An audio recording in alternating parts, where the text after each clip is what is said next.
जय बोलो अहिंसा परमो धर्म की जय। परम पूज्य आचार्य गुरुवर श्री विद्यासागर जी महाराज। जय जय जय। बोले परम पूज्य मुनि श्री प्रमाण सागर जी महाराज की, मुनिवर संधान सागर जी महाराज की नमोस्तु गुरुवर। भावना योग के प्रशिक्षण के लिए आप लोग बहुत तत्परता से एकत्रित हो और विगत 3 दिनों में आपने भावना योग के विभिन्न चरणों पर काफ़ी विस्तार से विवेचना सुनी। मैं समझता हूँ कि आपने इन बातों को इन दिनों में अच्छे से समझ लिया होगा कि भावना योग कोई धार्मिक क्रिया मात्र नहीं है, ये हमारे समग्र जीवन के रूपांतरण का विज्ञान है।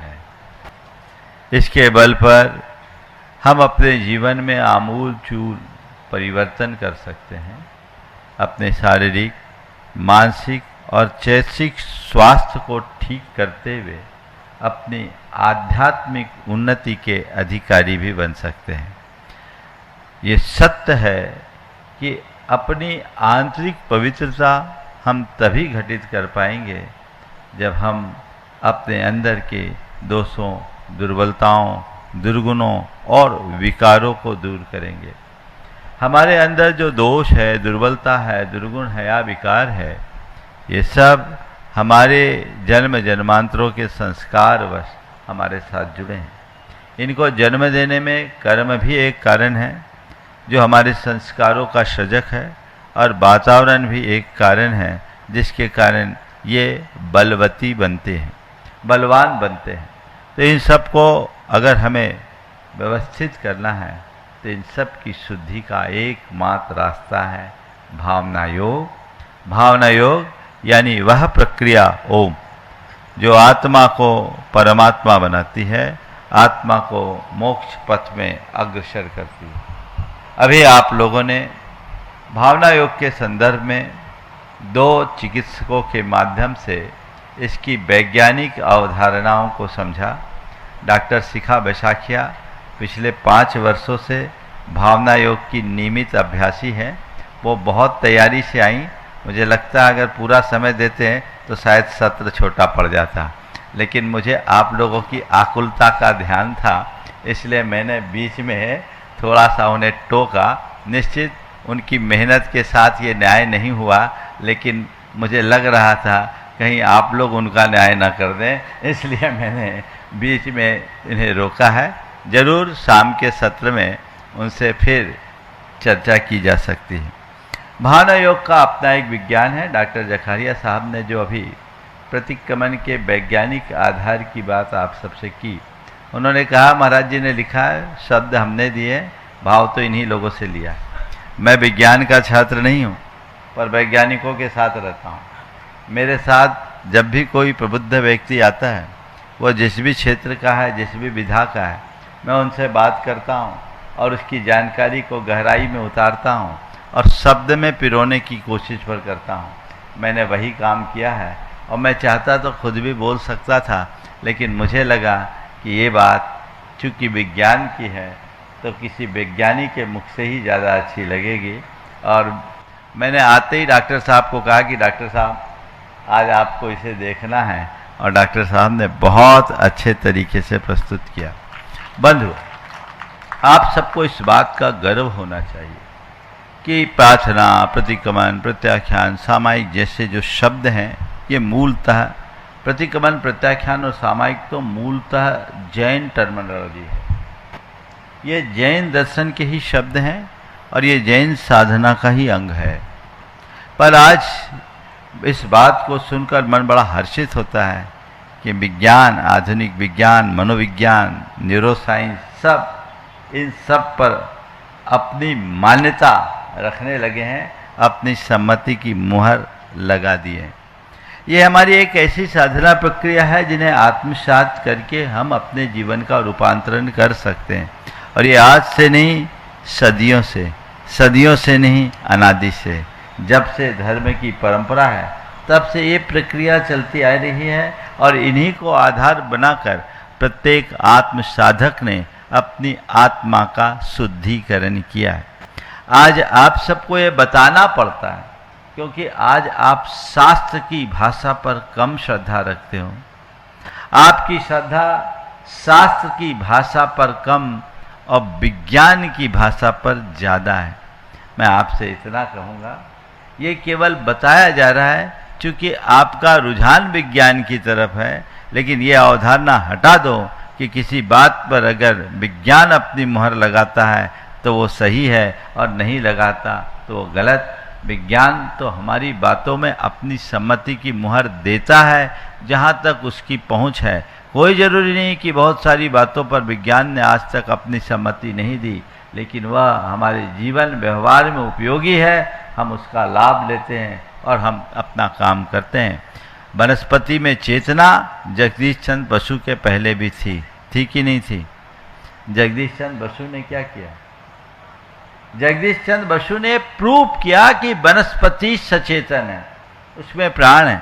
पहले हम पहचानते नहीं थे, उनने ऐसी दृष्टि विकसित की, उनके पास ऐसी आँख आई और उन्होंने उस नज़र उस दृष्टि से देखा कि नहीं, वह हमारी तरह सब प्राण है, सचेतन है, और हमने मानना शुरू कर दिया कि प्लांट्स में भी लाइव है, ये मान लिए। पर इसका मतलब ये तो नहीं कि उससे पहले नहीं था। आज किसी बात को लेकर के विज्ञान ऐसा कहता है, ऐसा कहता है, ऐसा कहता है, ये पूरी वैज्ञानिक प्रक्रिया है, फिर आप उसकी धारणा बनाओ, यह आपके श्रद्धान की कमजोरी को दर्शाता है। अगर आपका श्रद्धान हो तो आप विज्ञान से ज्यादा वीतराग विज्ञान को महत्व दोगे, और हमें कोशिश करना चाहिए। ये साधनाएं कोई कपोल कल्पित प्रक्रिया नहीं, ये साधना हमारे तीर्थंकर परमात्मा के मुख से निश्रित वाणी से निकली है।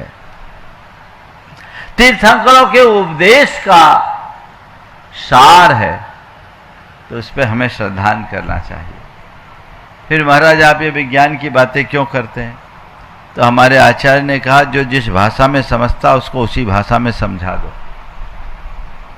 अब तुम्हें विज्ञान विज्ञान विज्ञान विज्ञान तो ले लो विज्ञान, पर मैं इतना कहूंगा कि हम इस हमारे विज्ञान को समझ लोगे तो फिर तुम्हारे विज्ञान का व्यामोह छूटेगा, तुम्हारे भीतर वीतराग विज्ञान घटित होगा जो पूरे जीवन का रूपांतरण करेगा।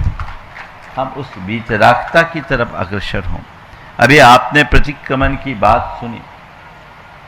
प्रतिक्रमण हमारे मन के स्तर पर, हमारे मस्तिष्क के स्तर पर, हमारी चेतना के स्तर पर, कर्म के बंधन के स्तर पर, हमारे अपने सामाजिक व्यवहार के स्तर पर बहुत गहरा प्रभाव छोड़ता है, और ये हमारे जीवन की शुद्धिकरण का आधार है। कल मैंने प्रतिक्रमण के विषय में बहुत विस्तार से चर्चा कर ली, और बाकी बातें अभी आलेख में डॉक्टर साहब ने आप सबसे रख दी। आज बात थोड़ी सी मुझे प्रत्याख्यान की करनी। प्रत्याख्यान अर्थात अपने भावी जीवन को उज्जवल बनाने का संकल्प। प्रत्याख्यान का मतलब क्या है? प्रतिक्रमण के माध्यम से अपना अंतरावलोकन करने के उपरांत उन्हें पहचानना, जो मेरे दोष हैं, जो मेरी दुर्बलता है, जो मेरे अंदर के विकार हैं, जो विकृति हैं, जो मेरा अहित करते हैं, सच्चे अर्थों में जो मेरे असली शत्रु हैं। असली शत्रु, उन्हें पहचानो और उन्हें पहचान कर उनसे बचने का संकल्प लो। एक ऐसा सुरक्षा कवच तैयार करो जो इन शत्रुओं से न केवल बचाता है अपितु उन्हें दूर भगाने की प्रतिबद्धता भी देता है। प्रत्याख्यान के लिए एक टैगलाइन है, जिनसे मैंने स्वयं को बचा लिया वही मेरे असली शत्रु थे। मैं दोहरा रहा हूं, जिनसे मैंने स्वयं को बचा लिया वही मेरे असली शत्रु थे।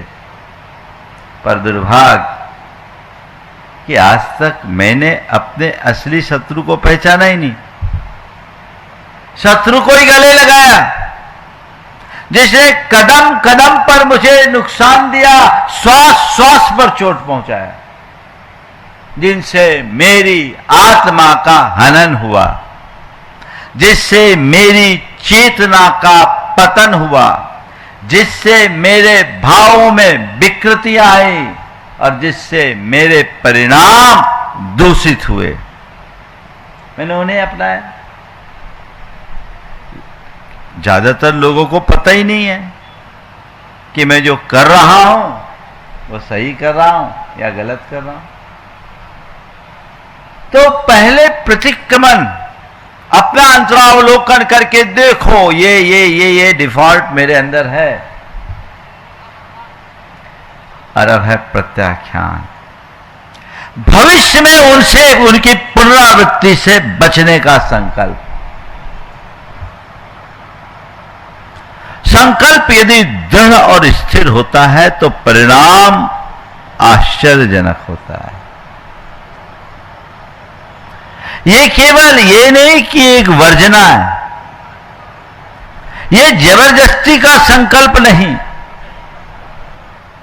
ये स्वयं के द्वारा उद्घोषित संकल्प है। जैसे रणांगन में कोई योद्धा जाता है तो कोई उसको धक्का मार के नहीं भेजता, और धक्का मारकर भेजा गया योद्धा तो हार कर आएगा, आ ही नहीं पाएगा। लेकिन कोई योद्धा, असली योद्धा होता है, रणांगन में जाता है तो स्व प्रेरणा से जाता है और एक टारगेट लेकर निकलता है कि मुझे विजयी होकर लौटना है, अपने शत्रुओं को परास्त करके आना है। यह उसका संकल्प होता है ना। ऐसे ही प्रत्याख्यान एक स्व प्रेरित संकल्प है जो हमें हमारे दोषों के उन्मूलन के लिए प्रतिबद्ध करता है। ये मेरे दोष हैं, ये मेरी दुर्बलता है, यही मेरे असली शत्रु हैं। मुझे इन्हें समाप्त करना है, मुझे इनसे मुक्त होना है। ये पलायन नहीं, मुक्ति का शंखनाद है। ये भागना नहीं, जागृति का अभियान है। ये जागने की प्रक्रिया है। हम जागे, ये मुझे ऐसा करना है, यही मेरा लक्ष्य और यही मेरा ध्येय है। इस भाव के साथ जब हम प्रत्याख्यान में सन्नद्ध होते हैं तो हमारे द्वारा लिए गए संकल्प हमें सिद्धि प्रदान करते हैं। सूक्तकारों ने बहुत अच्छी बात लिखी। सर्व संकल्प वशाद भवतिर लघुर भवतिर वा महान। हमारा संपूर्ण जीवन हमारे संकल्पों से चलता है। संकल्प ही हमारे जीवन को महान बनाता है, तो संकल्प ही हमारे जीवन का पतन कराता है। मन में लिया गया एक शुभ संकल्प हमें सिद्धि के शिखर पर पहुंचा देता है, तो मन में उत्पन्न एक दुष्ट संकल्प हमें रसातल में पहुंचा देता है। हम कैसा संकल्प लेते हैं? अगर अच्छा संकल्प है तो वादियों में भी गुलाब खिलाया जा सकता है। तो संकल्प, प्रत्याख्यान एक संकल्प है, एक प्रतिज्ञा है, और ये किसी और के लिए नहीं, स्वयं के लिए, स्वयं को दिया गया कमिटमेंट, एक ऐसा रेजुलेशन जो हमने खुद के लिए तैयार किया। तो प्रतिक्रमण के द्वारा जानना, चिन्हित करना, मेरी ये कमी है, और उस कमी को चिन्हित करके समाप्त करने का संकल्प। हम बार बार एक ही बात को दोहराते हैं। जैसा अभी आपने सुना कि हमारा प्रीफ्रंटल कॉर्टेक्स उसी तरीके से काम करता है, तो वो उस तरीके से काम करते हुए उसकी पुनरावृत्ति करना शुरू कर देता। हम बार एक मार्गदर्शन अपने चित्त को दे तो उसका ऐसा न्यूरल पाथवे बनेगा कि फिर वो हमारे चित्त को उस धारा में मोड़ देगा। ऐसा कहा जाता है, आपको कोई भी नई आदत बनानी है, पुरानी आदत से बचना है, तो क्या करो? पुरानी आदतों को ध्यान से हटाओ और नई आदतों को बार बार दोहराओ, बार बार दोहराओ। जैसे समझिए, एक रास्ता बना हुआ है, आप जिस रास्ते पे चलते आ रहे, जाते आ रहे, उस रास्ते पे चलना आसान है, बना बनाया रास्ता, आप सरपट चलोगे, पर वो रास्ता गलत डायरेक्शन में है, हमें पहुंचना कहीं, पहुंचा कहीं रहा है। तो अब हमें क्या करना होगा? नया रास्ता बनाना होगा। और नया रास्ता कब बनेगा? जब हम उस पर बार बार चलेंगे, बार बार चलेंगे। यही विज्ञान है। मैं बहुत साधारण भाषा में बोल रहा हूं। एक न्यूरल पाथवे को हमें बनाना है। बार उसी को दोहराइए। यह है एक प्रकार का अफर्मेशन। तो बार मुझे क्या करना है, ये दोहराएंगे। जैसे किसी को क्रोध आता है तो मुझे क्षमा रखनी है, मुझे शांत रहना है, मुझे क्षमा रखनी है, मुझे शांत रहना है, मुझे क्रोध से बचना है, मुझे क्षमा रखनी है, मुझे शांत रहना है, मुझे क्षमा रखनी है, मुझे शांत रहना है, मुझे क्षमा रखनी है, मुझे शांत रखना है, मुझे संयम रखना है, मुझे संयम रखना है, मुझे संयम रखना है। ये बार बार दोहराओगे तो एक नया रास्ता बनेगा ना। और जब नया रास्ता बन जाएगा तो आप किस पे चलोगे? नए पे कि पुराने पे? नए पे। और जब नए रास्ते पर चलना शुरू कर दोगे तो पुराना रास्ता अपने आप मिट जाएगा कि नहीं? जिस रास्ते पे कोई आता जाता नहीं है वो अपने आप मिट जाता है ना? यही तो विज्ञान है। दिस कॉल्ड प्रत्याख्यान। नव निर्माण की प्रक्रिया की शुरुआत इस प्रत्याख्यान से होती है। हम ऐसा नया रास्ता बनाने की प्रक्रिया अपनाएं, बार दोहराएं। जब भावना योग में मूलतः 4 सूत्र में आप लोगों को दोहराने के लिए बोलता हूं, मुझे सहज रहना है, मुझे सहज रहना है, मुझे सहज रहना है, मुझे सहज रहना है, मुझे शांत रहना है, मुझे शांत रहना है, मुझे शांत रहना है, मुझे शांत रहना है, मुझे संयम रखना है, मुझे संयम रखना है, मुझे संयम रखना है, मुझे संयम रखना है, मुझे सकारात्मक रहना है, मुझे सकारात्मक रहना है, मुझे सकारात्मक रहना है, मुझे सकारात्मक रहना है। ज्यादा चीजों की जरूरत ही नहीं है। बोलो, इन 4 चीजों को तुमने अपने जीवन में घटित कर लिया तो कहीं किसी चीज की कमी बचेगी क्या? बोलो, कुछ और बचेगा? तुम शांत, सहज, संयमित और सकारात्मक बनने की क्षमता विकसित कर लिए तो तुम्हारे व्यक्तित्व में अपने आप निखार आएगा। प्रारंभिक चरण में यही इतना पर्याप्त है। ये हमारी साधना में हम लोग जब प्रतिक्रमण करते, आज चतुर्दशी है, आज प्रतिक्रमण करेंगे, तो उस प्रतिक्रमण में ये अफर्मेशन बहुत सारे हैं। मैं सम्यक को गहन करता हूं, मिथ्यात्व को छोड़ता हूं, मैं व्रत को अंगीकार करता हूं, अव्रत को छोड़ता हूं, मैं संयम को अंगीकार करता हूं, असंयम को छोड़ता हूं। लाइन है पूरी, और उसे हम लोग बार बार दोहराते हैं। क्यों? ये यही चीजें तो है, यही चीजें। वो 1 घंटे के पाठ, 1.5 घंटा का पाठ होता है हम लोगों का प्रतिक्रमण का, लेकिन वो कोरा पाठ नहीं है। 1.5 घंटे में हमारी चेतना को पूरी तरह रिफ्रेश कर देने की प्रक्रिया है, भाव शुद्धि के साथ। प्रत्याख्यान को अपने जीवन का अंग बनाइए, उसका अभ्यास कीजिए। गलतियां कीजिए मत, गलतियां हो जाए तो तुरंत अपनी निंदा ग्रह कीजिए, उसका प्रतिक्रमण कीजिए और पुनरावृत्ति न करने के संकल्प रूप प्रत्याख्यान कीजिए। यह जीवन में व्यापक बदलाव घटित करता है। इससे हम अपने जीवन में आमूलचूल परिवर्तन घटित कर सकते हैं। तो ये भावना योग की वह सुदृढ़ प्रक्रिया है। हमारी ये जो भावना योग आत्म साक्षात्कार का मार्ग है ना, उसका एक अध्याय है प्रत्याख्यान आत्म संयम का आह्वान।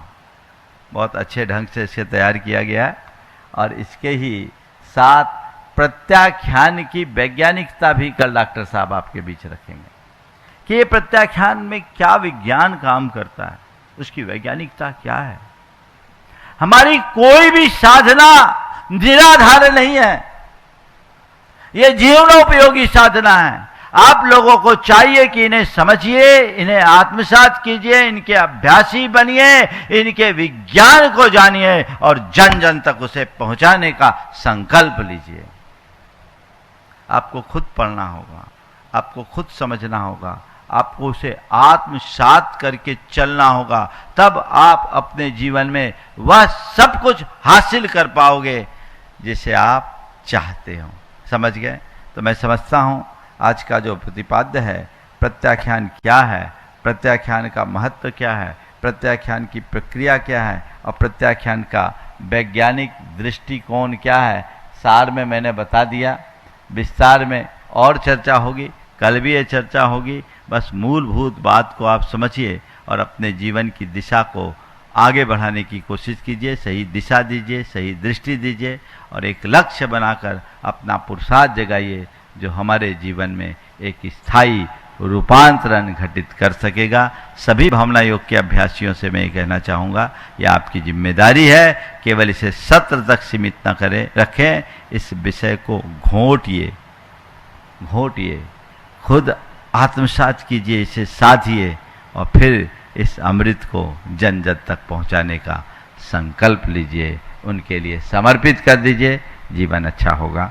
अधिक विस्तार न देकर यहीं पर विराम लूंगा। बोलिए अहिंसा परमो धर्म की जय। बोलो देवादिदेव 1008 श्री भगवान महावीर स्वामी की जय जय जय। अहिंसा परमो धर्म की जय जय जय। परम पूज आचार्य गुरुवर श्री विद्यासागर जी महाराज की जय जय जय। परम पूज गुरुवर श्री प्रमाण सागर जी महाराज की जय जय जय। नमोस्तु गुरुदेव। मिट्टी पर पानी गिरता है, माटी नम हो जाती है, उसे चाहे जैसा आकार भी दिया जा सकता है और नम माटी पर पड़ा हुआ बीज अंकुरित होकर पल्लवित पुष्पित होता हुआ फलीभूत भी होता है।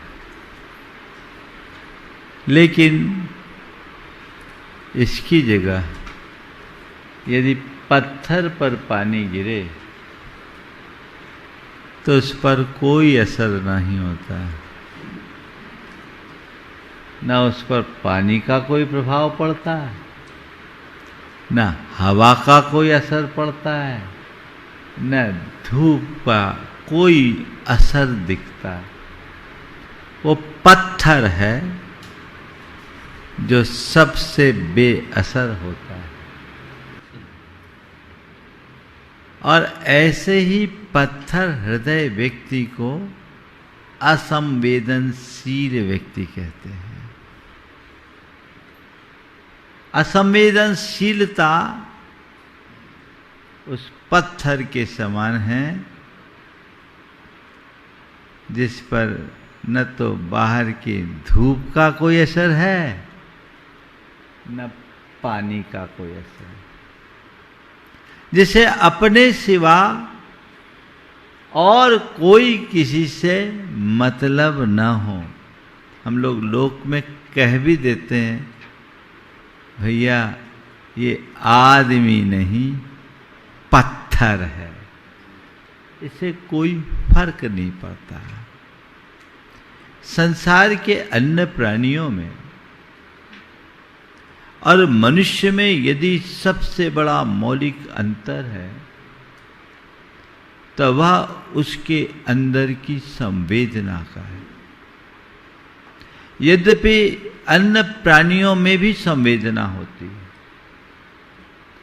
जिन्हें हम क्रूर प्राणी के रूप में गिनते हैं, उनमें भी संवेदना होती है, लेकिन उनकी संवेदना सीमित होती है।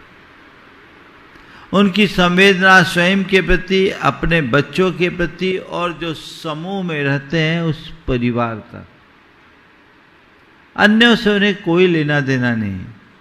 लेकिन मनुष्य है, मनुष्य एक ऐसा प्राणी है जिसकी संवेदना स्व से सर्व तक होती है, व्यक्ति से समग्र तक होती है, अपने साथ औरों के साथ जुड़ी होती है, तभी उसकी मनुष्यता का कोई अर्थ होता है। वर्तमान दौर में जब बौद्धिक विकास चरम पर है, आर्थिक रूप से भी लोग समृद्ध हो रहे हैं, तकनीक भी बहुत उच्च अवस्था को प्राप्त हो गई, अन्य प्रकार की समृद्धि भी मनुष्य ने बहुत हासिल कर ली, लेकिन इस दौर में यदि सबसे ज़्यादा कमी या गिरावट देखने को मिलती है तो वह है मनुष्य की संवेदना में। आज संवेदना में दिनों दिन कमी होते जा रही, किसी को किसी से कोई मतलब न रखना, व्यक्ति का अपने परिवार से, समाज से और अन्य लोगों से कोई मतलब न रखना ही तो हमारे अंदर की असंवेदनशीलता को अभिव्यक्ति देती है। ये हमारे अंदर की संवेदनहीनता का प्रकट रूप है। संत कहते हैं अपने हृदय को संवेदनशील बनाओ। उस संवेदना के बल पर ही जीवन को आगे बढ़ाया जा सकता है। मनुष्य अपनी वेदना पर आंसू बहा लेता है। संत कहते हैं अपने कष्टों पर आंसू बहाना वेदना है और औरों के कष्ट देखकर आंसू बहना संवेदना है। स्वयं के कष्टों पर आंसू बहाना वेदना है और औरों के कष्टों से आंसू आना संवेदना है। तुम्हारे अंदर संवेदना कितनी है? आज के समय में बड़ा विचित्र हाल दिखता है। कहीं दुर्घटना घट गई है, व्यक्ति का शरीर खून से लथपथ है, आह कराह और चित्कार प्रकट हो रही है, उसकी मदद के लिए आगे आने वाले लोग भले न मिले, उसकी वीडियो बनाने वाले लोगों की लाइन लग जाएगी। कहाँ हम जा रहे हैं? ये जो सोच है इसने हमारे जीवन की समरसता को खंडित कर दी। बौद्धिक विकास ने हमारे अंदर के भावनात्मकता को समाप्त कर दिया। अंदर क्या, भावनात्मक स्वास्थ्य जब तक अच्छा नहीं होगा, हृदय में संवेदना की लहर प्रकट नहीं हो सकती। और जब तक संवेदना की अभिव्यक्ति नहीं, तब तक मानवीय भावनाओं का उभार भी असंभव है। कैसे अपने हृदय को संवेदनशील बनाए? सबसे पहले असंवेदनशीलता के कारणों को जानना है। मेरे देखे 4 कारण हैं। सबसे पहला कारण है स्वार्थ। हमें क्या करना, हमें क्या मतलब, हमें अपने मतलब से मतलब रखना है। दुनिया जाए भाड़ में, हमें तो केवल अपना काम करना है। ये जो मनोवृत्ति है मनुष्य को संवेदनहीन बना देती है, उसे कहीं का नहीं रहने देती। और प्रायः ऐसे मनोवृत्ति के लोग आजकल ज्यादा देखने में आते हैं।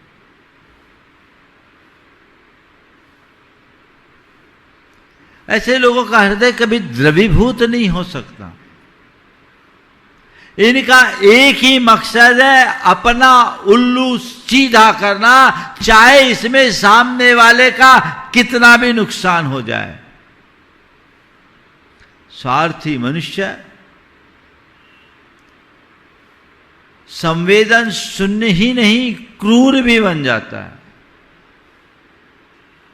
संवेदना हृदय को रसदार बनाती है और संवेदनहीनता से क्रूरता प्रकट होती है। और जो व्यक्ति स्वार्थ से ग्रसित होते हैं वो ऐसी क्रूर हरकतें भी कर बैठते हैं जो अमानवीय होती।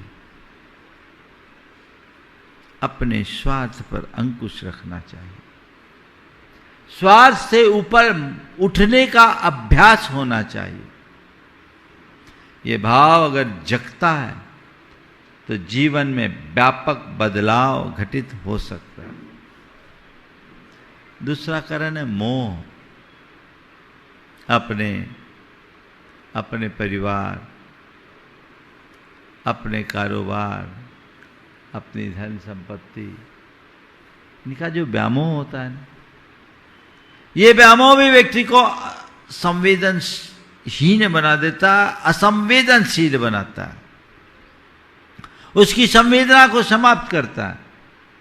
वो केवल उसी नजरिए से चीजों को देखता है, उसके अंदर उतरने की कोशिश वह नहीं कर पाता, मामला वहां बिगड़ जाता है।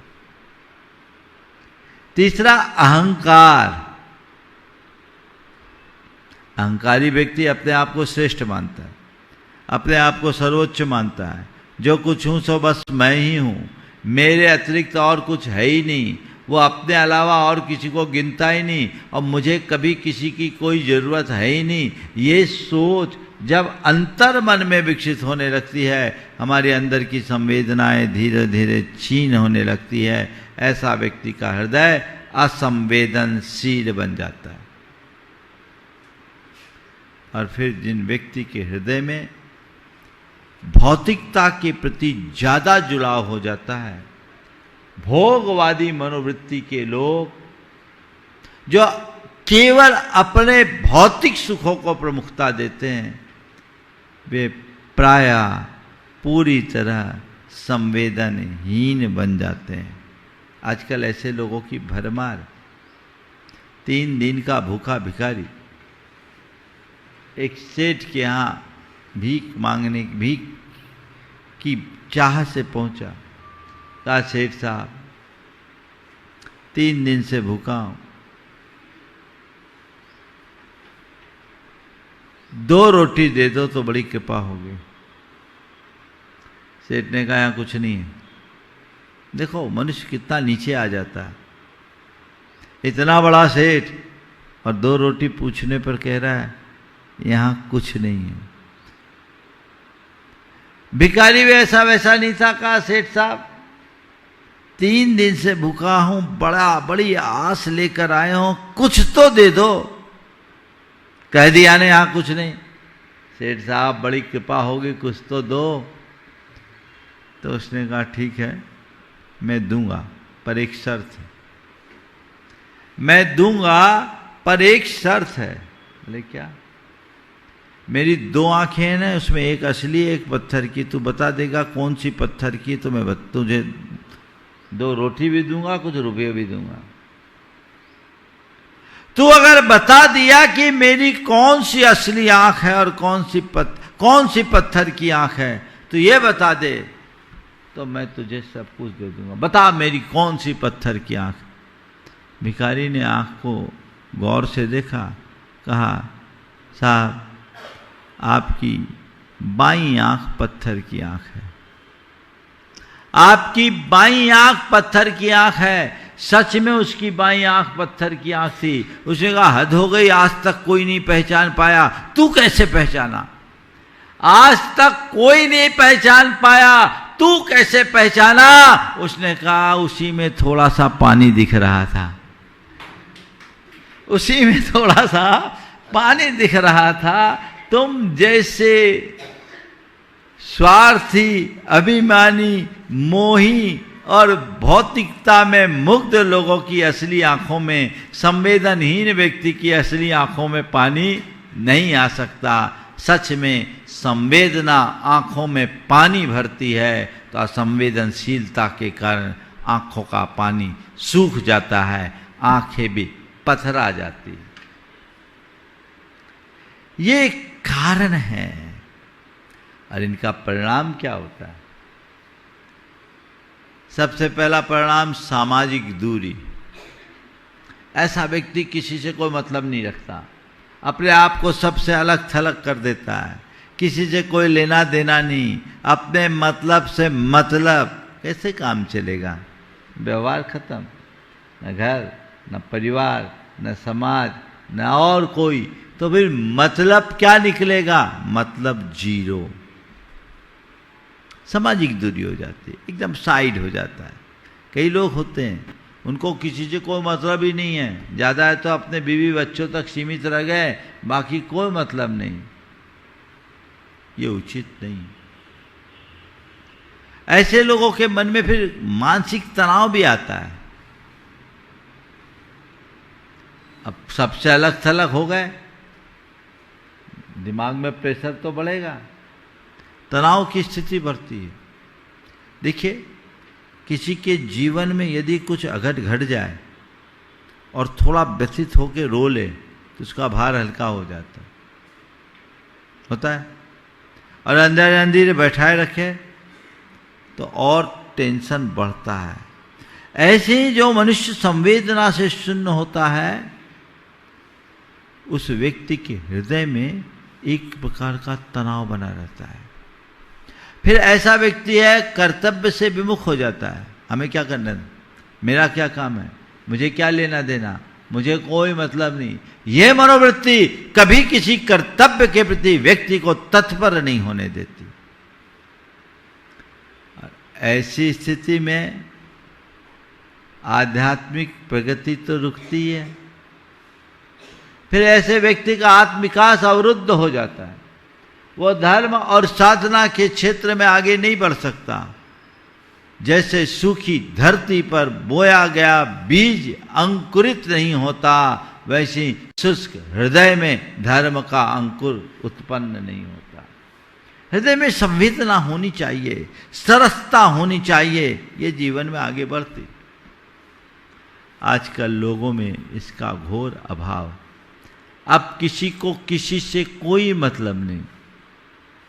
देखते हैं अब तो कुछ घटनाएं देख करके तो बड़ा विचित्र लगता है कि लोग अपने माता पिता के प्रति संवेदनहीन हो जाते हैं, अपने परिवार के प्रति संवेदनहीन हो जाते हैं, अपने बच्चों के प्रति संवेदनहीन बन जाते हैं, समाज के प्रति असंवेदनशील बनते हैं, देश के प्रति असंवेदनशील बनते हैं, और कई क्रूर घटनाएं सामने आ जाती है। यदि कोई माँ अपने बच्चे को जन्म देकर झाड़ी में फेंक रही है, तो ये उसके अंदर की क्रूरता की अभिव्यक्ति नहीं है क्या? सोचने की बात है। कोई बेटा अपने माता पिता को वृद्धाश्रम में जाने के लिए बाध्य कर रहा है, क्या इनके असंवेदनशीलता का द्योतक नहीं है? कोई अपने भाई बंधुओं को लाचार बीमार देखते हुए भी उसकी अनदेखी कर रहा है, क्या यह उसकी असंवेदनशीलता का द्योतक नहीं है? कोई समर्थ होते हुए भी किसी के हितों की पूर्ति नहीं कर रहा है, क्या उसकी असंवेदनशीलता का द्योतक नहीं है? बोलो। मैं एक स्थान पर था, एक सज्जन समाज के बड़े धनी मानी, नाम भी था। हमारे प्रवास में उन्होंने बढ़ चढ़कर हिस्सा लिया, दान दिया। लेकिन बाद में मालूम पड़ा कि महाराज इसका एक भाई कैंसर से ग्रसित है। 20 लाख रुपए उसके बर्बाद हो गए, उसकी सारी संपत्ति चली गई, व्यापार खत्म हो गया। एक बेटी है, वो विवाह के लायक है, और अभी उसकी स्थिति ये हो गई कि दवाई के लिए 10,000 रुपये महीने का खर्चा आ रहा है, वो भी उठाने में समर्थ नहीं। लेकिन भाई एक पैसे की मदद नहीं करता। महाराज उसके ही कुछ मित्र आगे आकर के मदद कर रहे हैं। बोलो क्या हो गया? जब मैंने बात किया, बोले वो कभी मांगे तब तो मैं दूं, मुझसे कभी मांगा ही नहीं। हमने कहा बड़ा भाई अगर छोटे भाई के आगे हाथ पसारे और छोटा भाई समर्थ हो, उसके बाद बड़े भाई को ऐसी विपत्त स्थिति में हाथ पसारना पड़े, तो ये तो छोटे भाई के लिए लानत की बात है। वो क्यों मांगेगा? वो क्यों मांगेगा? उससे जितना बना करा, तुझे दिख नहीं रहा? जो दूसरे लोगों ने उसे मदद की, वो मांगने पर की या बिना मांगे? जब दूसरे बिना मांगे मदद कर सकते हैं, तो तुझे इस बात की चर्चा करते, तुझे ये कहते हुए शर्म नहीं आती है वो मांगे तब तो दूं? व्यक्ति अपने प्रति क्रूर है, अपनों के प्रति क्रूर है, ये उसके अंदर की असंवेदनशीलता का सबसे घृणित उदाहरण है। कोई मतलब नहीं। जरूरत पड़े तो गधे को बाप बना लो, और जरूरत पूरी हो जाए तो बाप को गधे की तरह डंडा मारकर बाहर निकाल दो, है ना? कहाँ हैं हम? कहने को हम बड़े धर्मी के रूप में अपनी पहचान बनाते हैं, धार्मिक क्रियाएं भी कर लेते, लेकिन अंतर मन कहाँ है? मैं जब किशनगढ़ गया, वहां एक गौशाला है। गौशाला क्या है? पूरी करुणा की कविता है, कभी जाओ तो जरूर देखना। उस गौशाला में प्राय एक्सीडेंटल गायों को रखते हैं। बड़ी सारी गौशाला, उनका बहुत बढ़िया ओटी, उनके गायों के रहने की जगह का बहुत व्यवस्थित। वहाँ मैं एक दिन देख करके बिल्कुल भाव विभोर हो गया। एक गाय जिसकी 3 पैर थे, एक पैर कटा हुआ था, और वो एक गाय जिसके 3 पैर थे, उन्होंने उसे कृत्रिम रूप से जोड़ रखा था, वो 4 बछड़ों को दूध पिला रही थी। 4 बछड़ों को एक साथ दूध पिला रही थी। खुद के 3 पैर हैं, 4 बछड़ों को दूध पिला रही है। और मेरा आश्चर्य तो तब और बढ़ गया जब मालूम पड़ा इसके एक भी बछड़े नहीं है, इसमें एक भी बच्चा इसका नहीं, इसका बच्चा मर गया। और जो 4 बछड़े दूध पीते थे उनकी माएँ नहीं थी। गाय में ऐसा है, एक गाय दूसरों के बच्चों को दूध पिला सकती है, पर अब दूध पिलाने की बात तो जाने दो, अगर घंटे भर किसी बच्चे को खिलाने की बात आ जाए तो खिलाने को तैयार नहीं, कहाँ चले गए। और अब दूसरों के बच्चों को तो जाने दो, खुद के बच्चों के लिए टाइम नहीं, उनके लिए भी आया है, उनके भरोसे छोड़ दे, है ना। आया को लगा लो, आपके शब्दों में मैड, ये पागलपन ही तो है। ये हमारे जीवन की विकृति का सबसे बड़ा कारण है। सवाल, अपनी संवेदना को व्यापक कैसे करें। असंवेदनशीलता से मुक्त होने के लिए हम क्या करें। एक सवाल और भी आता है कि महाराज जी आपके कहे अनुसार हम हर बातों में इतने संवेदनशील होने लगेंगे, चीज़ों को से प्रभावित होने लगेंगे तो दुखी नहीं हो जाएंगे। मैं आपसे ये नहीं कहता कि आप हर चीज से प्रभावित होकर के दुखी हो जाओ। मैं ये कहता हूं कि किसी को प्रभावित देखकर कर्तव्य से विमुख मत हो, कर्तव्य का पालन करो। दुखी होना केवल व्यथा की अभिव्यक्ति है और कर्तव्य करना सेवा की साधना। व्यथा की अभिव्यक्ति से कुछ नहीं होगा, सेवा की साधना से सब कुछ होगा। अपने अंदर अपने हृदय को संवेदनशील बनाने के लिए 4 बातों को हमें ध्यान में रखना है। महान आत्माओं की संवेदना ऐसी इसी तरह व्यापक होती है, वो अपने साथ औरों का ध्यान रखते हैं। परम पूज्य गुरुदेव के चरणों में जब नेमावर जाना हुआ, 2019 की बात, नेमावर से बिहार हुआ, सतवास के पंचके लाने के लिए गुरुदेव आए, 15 दिसंबर के आसपास की बात। जबलपुर के कुछ लोग आए थे, गुरुदेव से कुछ चर्चा की हो। हम लोग शाम को गुरुदेव के पास बैठते थे भक्ति के बाद, देखा गुरुदेव एकदम अनमने उद्विग्न से बैठे हैं, एकदम गंभीर। पहुंचा, मामला बिल्कुल शांत। मैं जब पहुंचा, बोले गुरुदेव ऐसा लगता आज हम लोग से कोई गलती हो गई। बोले गलती नहीं, बोले आज बहुत गंभीर दिख रहे। बोले क्या बताऊं।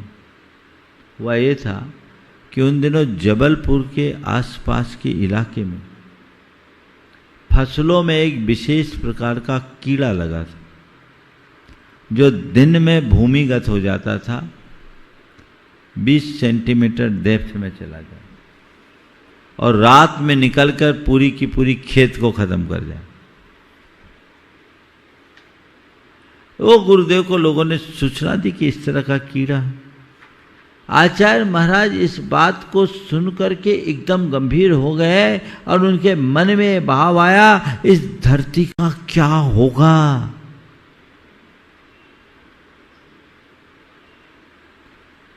हम भी ऐसी घटनाएं सुनते हैं और सुनकर उसे केवल एक घटना की तरह सुनकर भूल जाते हैं या कुछ दिन याद रखते हैं। लेकिन जो महान आत्माएं होती है, जिनका हृदय संवेदना से भरा होता है, वो इनसे भी प्रभावित हो जाते हैं।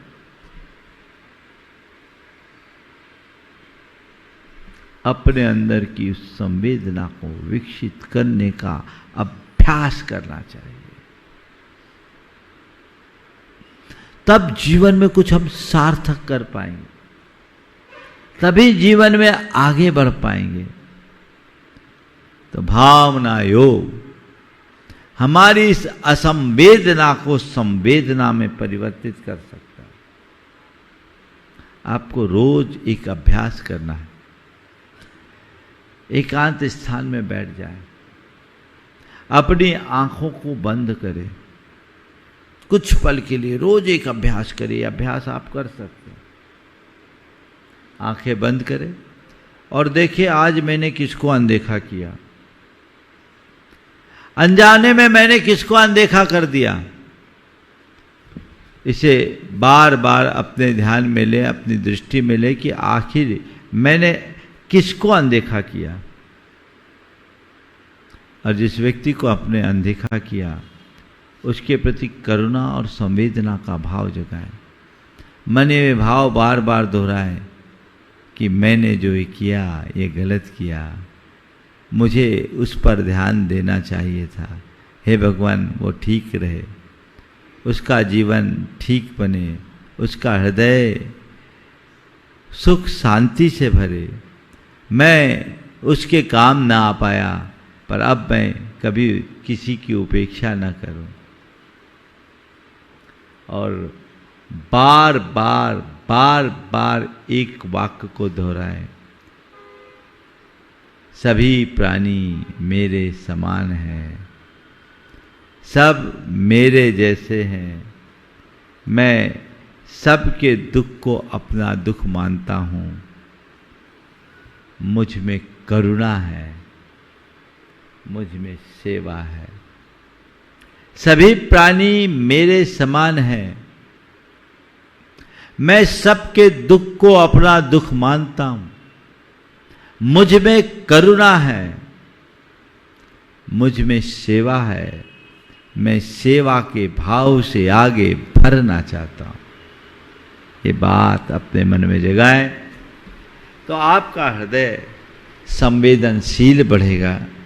आप फिर स्वार्थ, मोह, अहंकार और भौतिकता जैसे नकारात्मकता से अपने आप को मुक्त रख सकेंगे। एक छोटा सा ध्यान, अपने हृदय को संवेदनशीलता से भरने के लिए हम 5 मिनट का एक ध्यान करेंगे।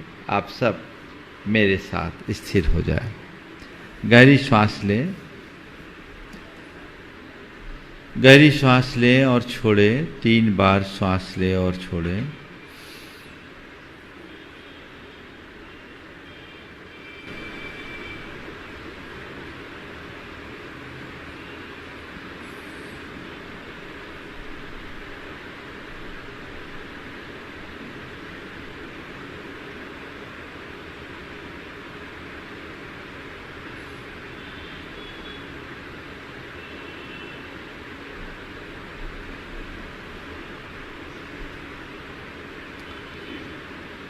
कल्पना करें कि आपके हृदय में एक बहुत बड़ा सरोवर है।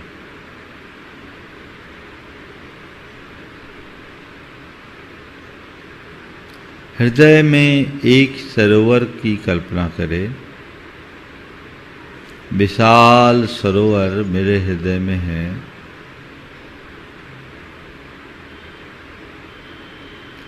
उसका जल स्तर उत्तरोत्तर बढ़ रहा है।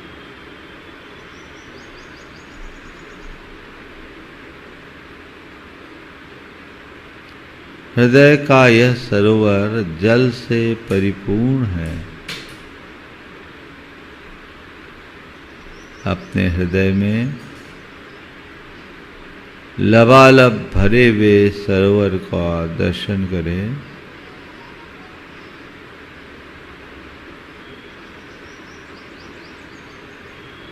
उस सरोवर में कुछ पत्थर हैं।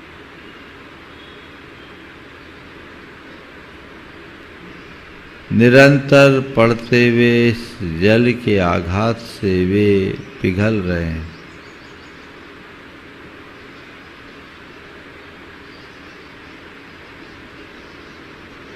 धीरे धीरे ये पत्थर गल रहे हैं, क्षीण हो रहे हैं।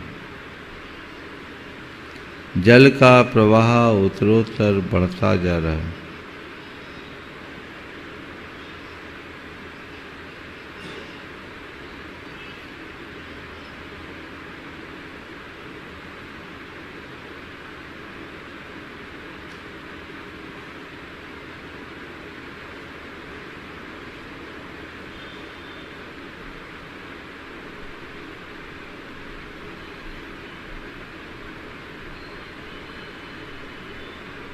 संपूर्ण पत्थर पिघलता जा रहा है। पूरा सरोवर जल से भरा हुआ है।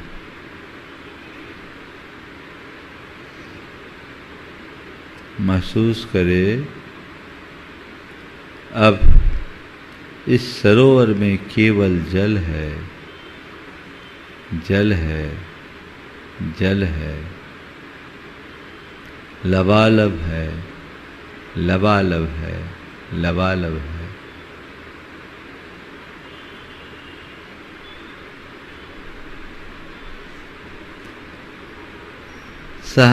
संवेदना का जल मेरे हृदय में भरा है। मेरा हृदय सरोवर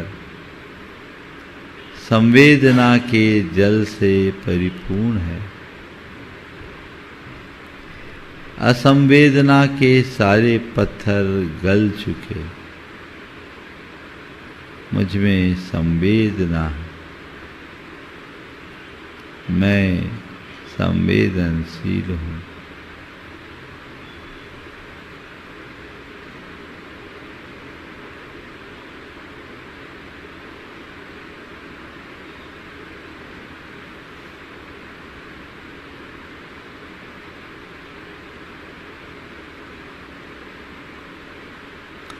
हृदय में भरे हुए उस लबालब सरोवर को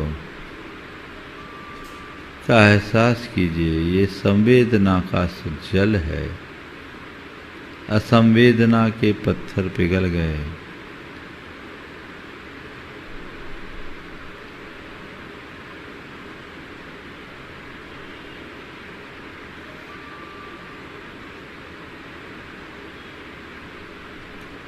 संवेदनशीलो हम, संवेदनशीलो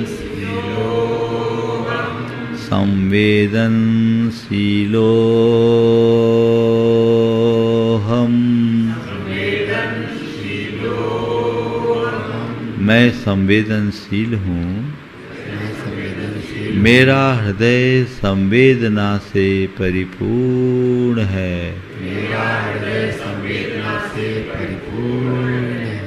करुणा पूरितो हम, करुणा पूरितो हम, करुणा पूरितो हम, करुणा पूरितो हम। मैं करुणा से आपूरित हूँ। मैं करुणा से आपूरित हूँ। मैं करुणा से आपूरित हूँ। मैं करुणा से आपूरित हूँ।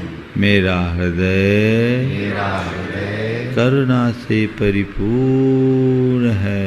करुणा से परिपूर्ण। मेरा हृदय करुणा से परिपूर्ण है। करुणा से परिपूर्ण है। करुणा पूरितो हम, करुणा पूरितो, करुणा पूरितो हम, करुणा पूरितो हम। सो हम, सो हम, सो हम, सो हम, सो हम, सो हम, सो हम, सो हम, सो हम,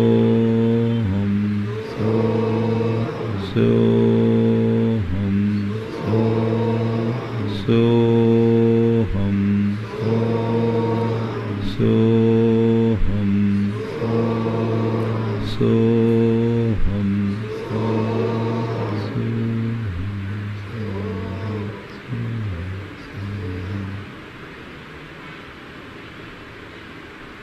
उसी शांत सरोवर में